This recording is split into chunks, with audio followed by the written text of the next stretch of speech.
In this video, we'll be talking about ERM-1466, our chemical weed and brush control reference guide for rangelands. I'll be telling you how to use and navigate this research-based educational document so that way you can find effective chemical treatments for all your weed and brush control needs on your rangelands.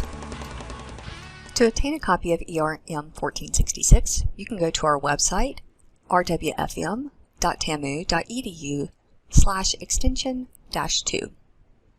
Once you navigate to this website, this will give you information about what ERM-1466 is. It is based on scientific research. It is for educational purposes only, and it is not intended as a regulatory or opinion document.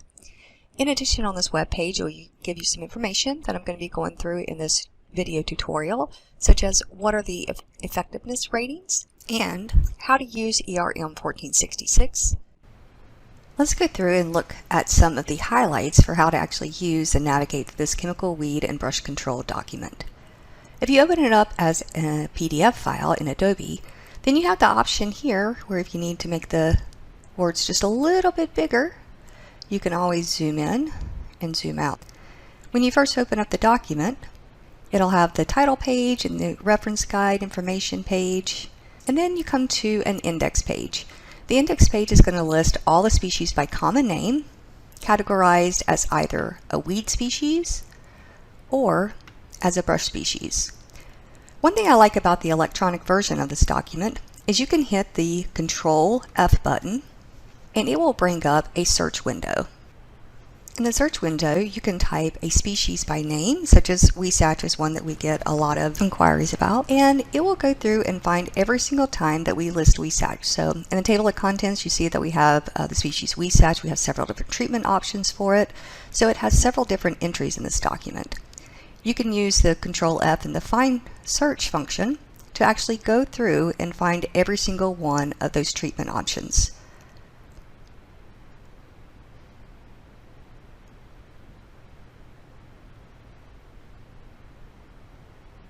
After you look at one of the treatment options, let's go through each one of these columns. So in the far left column, it's going to tell you the brush species that's controlled. So here in our example, we're looking at weesach. It's going to tell you the herbicide, the common and the chemical names. These common and chemical names are actually listed by the active ingredient. It's going to tell you the herbicide quantity, the active ingredient for both a broadcast rate application and an individual plant treatment. It'll provide you with information about spray volume, some tips on time to apply, and just any other notes that will help you successfully treat and control the species of interest. And let's look at this example for weesach. Here on this page for weesach, there are several different treatments that are listed, and in these next couple of columns, you're going to see the broadcast rate and individual plant treatment, and then you're going to have these abbreviations that are going to indicate your control rate. There are several different treatments with different control rates. The VH stands for very high control, which means that 76 to 100% of the plants that are treated will be killed. M stands for moderate control, and H stands for high control. At a moderate control, you're going to get 36 to 55% of the plants that you treated will be controlled or killed. At a high control, 56 to 75% of the plants that you treated would be controlled or killed. So as you're going through and deciding what treatment option would be the best, go ahead and take into consideration each one of these control rates. So let's say that we want to get a very high control rate, that we want to kill 76 to 100% of the plants that we treat, and we decide to use this first treatment. If you're not familiar with what the herbicide common and chemical name is, because when you go to the store, you're going to buy it probably by the product name or the trade name, we actually have Table 2 in the document that lists all of these common and chemical names and their product names. So let's go and navigate to Table 2 in our document and find out what this chemical that's going to give us a very high control rates trade name is. Table 2 is actually on page 5 in this most recent version of this document. Because I know that and I have this opened up as a PDF document, here are the pages. I can just type 5 and enter, and it'll take me right to Table 2. And right here, the very first listing is that chemical that's going to give us a very high control rate.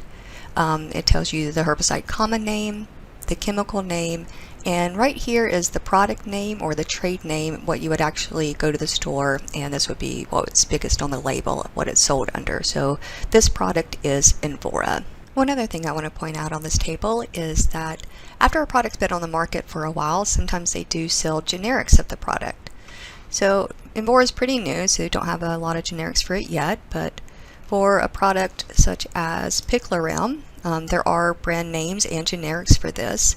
And so as long as you look on the far right when you're finding a product with Picloram, if you want to buy a generic for it, make sure that it has the same active ingredient or acid equivalent, and then it'll be all right to use that generic and actually go by the recommendations that we have in this ERM-1466 document. Let's go back to our example now.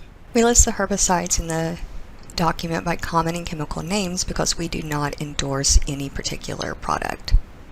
But now that we understand that this chemical is Envora, and it will give us a very high control rating, meaning that we're going to kill 76 to 100% of the plants that we treat, let's look at the rest of these columns. You can do both a broadcast rate or an individual plant treatment, and both of these will give you a very high control rate. For the broadcast rate, it's going to give you the herbicide quantity for both of these, and then in parentheses is the active ingredient rate that you want in your formulation.